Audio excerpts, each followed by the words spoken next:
So the conversation that I wish that my parents had with me when I was younger about real estate, wealth, finances, that's a good question, but it's funny.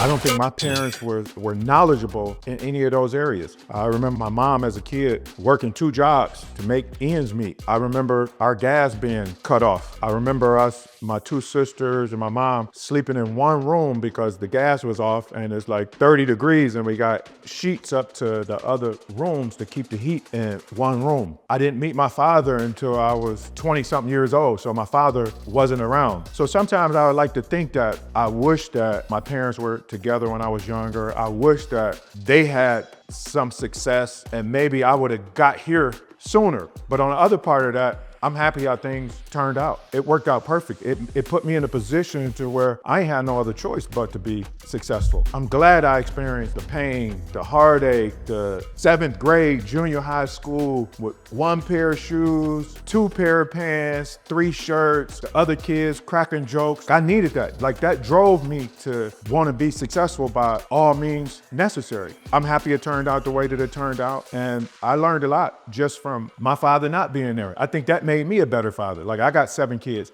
So it made me do everything that I needed to do in order to be in my kids' life, in order to be the best role model that they know. That's why, from a young age, I was taking my kids with me to look at houses, going to the bank, going to the title company, closing on deals, getting checks. And so that's why my son, Brian, he does real estate, owns properties, flip properties, teaches other people how to flip properties. My son, Aaron, does the same thing. My daughter, Brittany, does the same thing. So I'm glad that, things turned out the way that they turned out. It made me the man that I am today.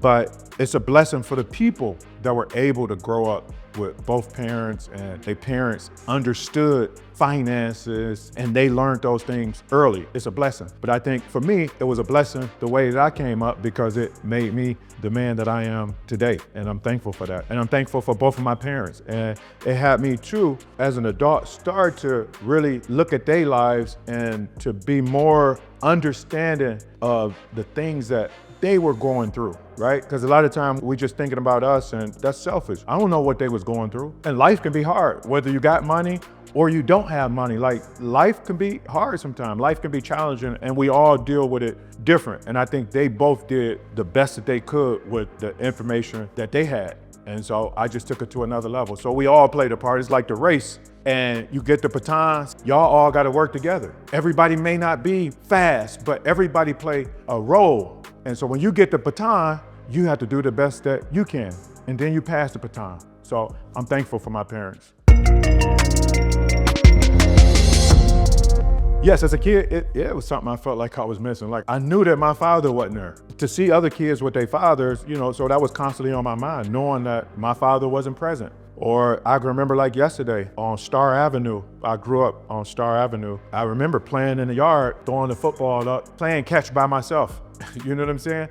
And wondering what it would have been like having my father throw me the football. I remember what it felt like when I played Little League football. I believe I was about 13 years old. And we used to have to practice. The practice was probably 30 blocks from my house. And so I used to walk to practice every day by myself. Practice, go home. It's like nobody even acknowledged that I played football.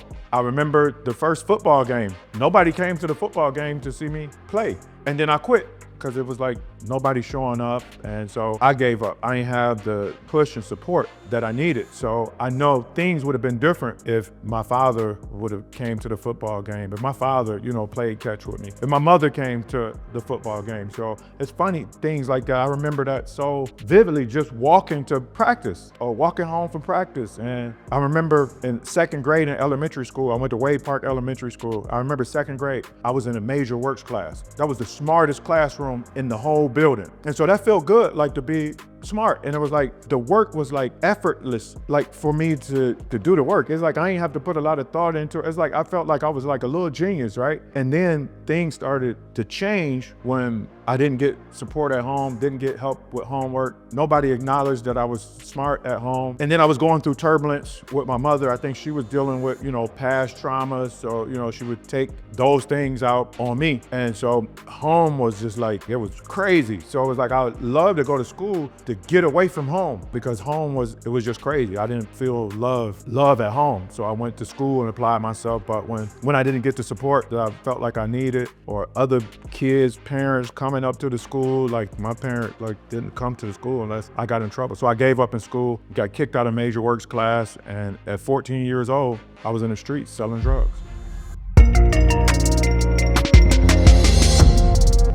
Listen, I think that if my parents were in position, when I was coming up, if they was in a position with the financial knowledge and investing in different things like that, I think, first of all, I would have been a football star. It was something with football. Like, I would have been a football star. I was already a genius in school. So I think that would have just added to everything that I already had going on for me naturally. And again, like, it took me a while to get to this place financially. Having parents, had I had the parents that had the knowledge, the resources, I feel like I would have been at this place. I feel like I would have been a millionaire in my early 20s. Easy, but it just wasn't my story. But my story still turned out great so far.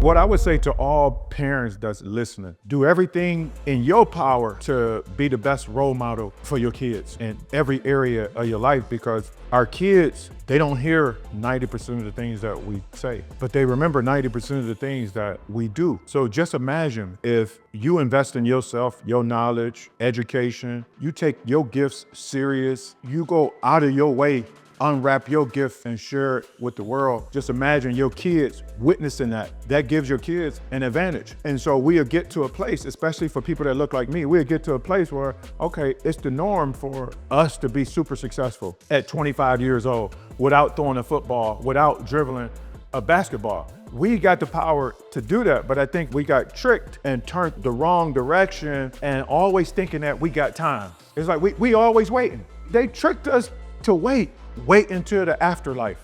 Ain't nobody never came back and told us nothing about the afterlife, but we waiting. In our 20s, we partying and buying all the designer clothes that we don't need because we like, I'm 20 something, I still got time, I'm gonna get serious when I get 30. I vision us as a people, starting with the parents, getting serious, and then passing that down so where our kids, they start to understand financing and investing at 13 years old, 14 years old, 15 years old, right? That'll give us an advantage, but we all gotta play a part. Like, it's a team. Individuals play the game, but teams win championships. So parents, you gotta step up and do your part. Ain't no legacy if you don't lead the way. The next generation don't get stronger if you stay weak. And for the kids, go out of your way to listen to your parents. Go out of your way to listen to your parents and play your part. We all got a part to play. You gotta apply yourself. You're going to school, like, apply yourself. Put all your time and energy into being great. Put all your time and energy showing up, facing challenges and obstacles, and just giving it all you got. Another thing, I wish I would have hung out with the nerds. I thought that was weird, but the nerds ain't go to prison. All the cool dudes went to prison. So don't fall for that cool stuff and trying to be in the in crowd. Like, don't fall for that. Hang out with the people that's putting in work. Hang with the people that's talking solutions, the people that's focused on being the best version of themselves. Individuals play the game, teams win championships. So parents, kids, y'all on the same team. And ain't nothing like your team winning a championship. You leading your team to a championship, and y'all as a family holding up the trophy. Ain't nothing like it. And then passing that down. That's legacy. That's generational wealth. Start right at home. If you're a real estate investor or you're interested in real estate investing, make sure you like, share, comment, and subscribe.